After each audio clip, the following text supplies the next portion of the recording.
საქართველოს რეგიონული განვითარებისა და ინფრასტრუქტურის მინისტრი დავით ნარმანია-იაშვილის სახელობის ბავშვთა საავადმყოფოს ონკოლოგიურ ცენტრს ეწვია.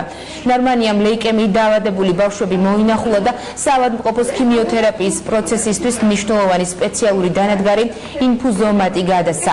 მინისტრმა უანგარო დონაციის ფარგლებში ცენტრში სისხლიც ჩააბარა.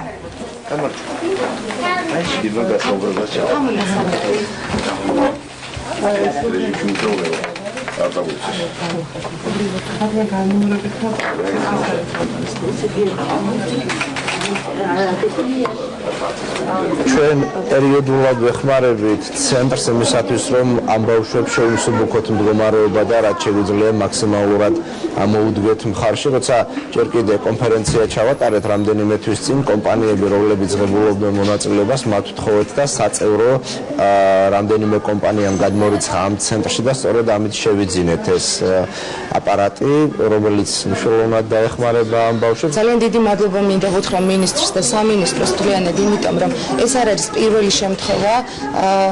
სამინისტროს თანამშრომლები სისხლს გაიღებენ ხოლმე ესე ხშირად პერმანენტულად და დღეს განსაკუთრებით მინისტრმა გადაწყვეტა, რომ მაგალითი მიცეს სხვა საჯარო სამსახურებს, იმიტომ რომ ძალიან ხშირად იცით თქვენ, რომ გვიჭირს ჩვენ სისხლი და ამ ბავშვების სიცოცხლე პირდაპირ არის დამოკიდებული სისხლზე და სისხლის კომპონენტებზე.